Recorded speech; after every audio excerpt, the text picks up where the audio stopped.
उस सुनने के तुम्हारे पास कान है, फिर भी बीच का कोई ऐसा साधन नहीं है जिसके कारण तुम उसको देख या सुन पाओ। इसी प्रकार देवी और देवता, इंद्र और गंधर्व और किन्नर ये हैं, उनके बीच तुम्हारा संवाद हो सकता है, ऐसे तुम भी हो, लेकिन एक सूक्ष्म वृत्ति चाहिए, भाव प्रधान वृत्ति चाहिए, एकाग्र वृत्ति चाहिए, कुछ ऊंची यात्रा चाहिए। वो ऊंची यात्रा यदि हो जाए तो तुम देवी देवता और परिंदों के दर्शन कर सकते हो, उनसे वार्तालाप भी कर सकते हो, उनसे तुम मदद भी ले सकते हो और भविष्य की जानकारी भी पा सकते हो। लेकिन गुरु का, सतगुरु का शिष्य इन चीजों में उलझता नहीं और इन चीजों की इच्छा भी नहीं करता। उसका रास्ता तो कुछ और निराला है। एक ऐसा रास्ता है जिस रास्ते से ये सब मिलते हैं।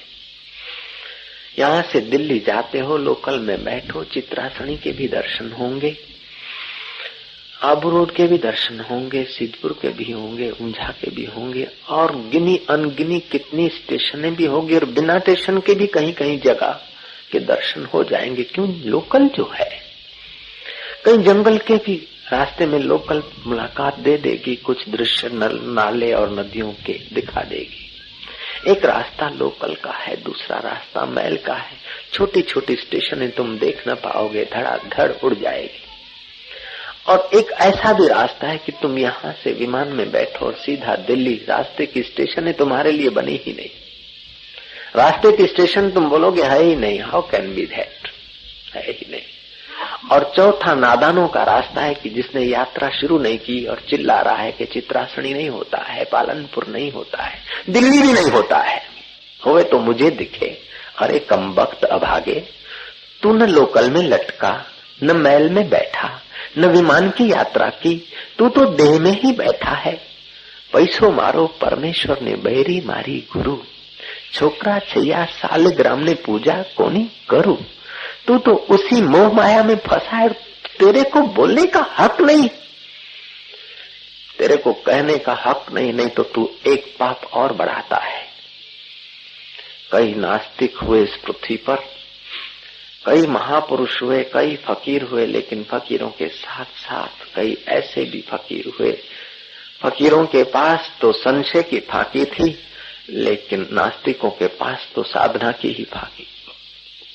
न कुछ किया, न ध्यान के गांव में गए, न कीर्तन के गांव में गए, न सत्पुरुषों के चरणों में मिट पाए, पिघल पाए, और जजमेंट देते गए कुछ नहीं है, कुछ नहीं है, कुछ नहीं है।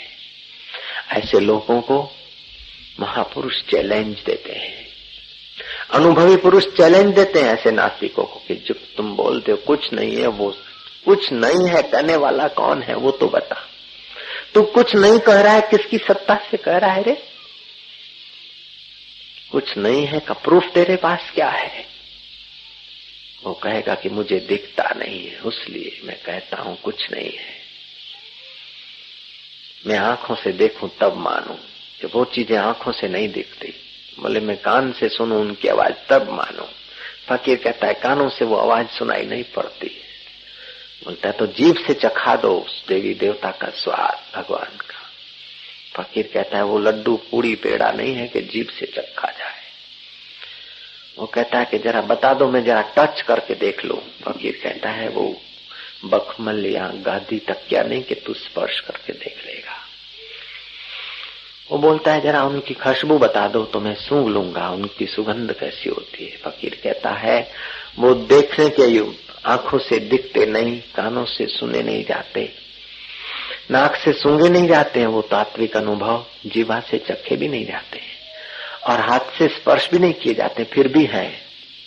नास्तिक बोलता है जब लग्न देखूं नैन तब लग्न मानूं तोरे बैन, मैं जब तक देखूंगा नहीं तब लग मानूंगा नहीं। फकीर कहता है कि ऐसे दिखाऊं तेरे बाप का नौकर नहीं हूं, तू मेरे अल्लाह को देखने के लिए तेरे पास नम्रता नहीं है, सरलता नहीं है, टाइम नहीं है, तो मेरे पास भी अल्लाह की मस्ती छोड़कर तेरे जैसे भूत के पीछे लगने का टाइम नहीं।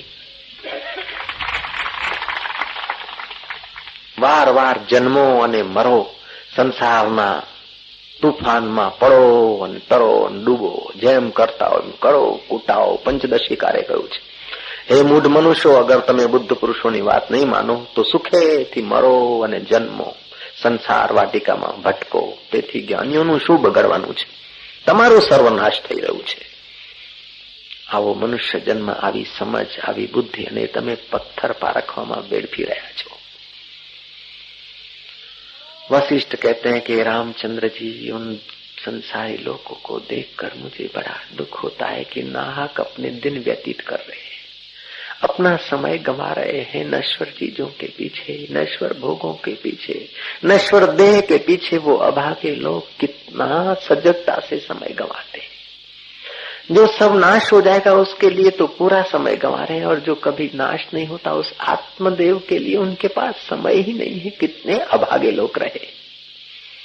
हे राम जी, ऐसे मूढ़ों को मेरा धिक्कार है. विद्या तो जानते हैं लेकिन आत्मविद्या से वंचित है. नृत्य तो जानते हैं वे गंधर्व, लेकिन आत्ममस्ती में नाचने से वो वंचित है. उन देवताओं को भी मेरा धिक्कार है जो स्वर्ग का अमृत पीकर अपने पुण्य नाश कर रहे हैं. संतों का अमृत पीकर यदि पाप नाश करते तो क्या घाटा था उनको. नास्तिक कहता फकीर को, जब तक मैं आंखों से देखूंगा नहीं.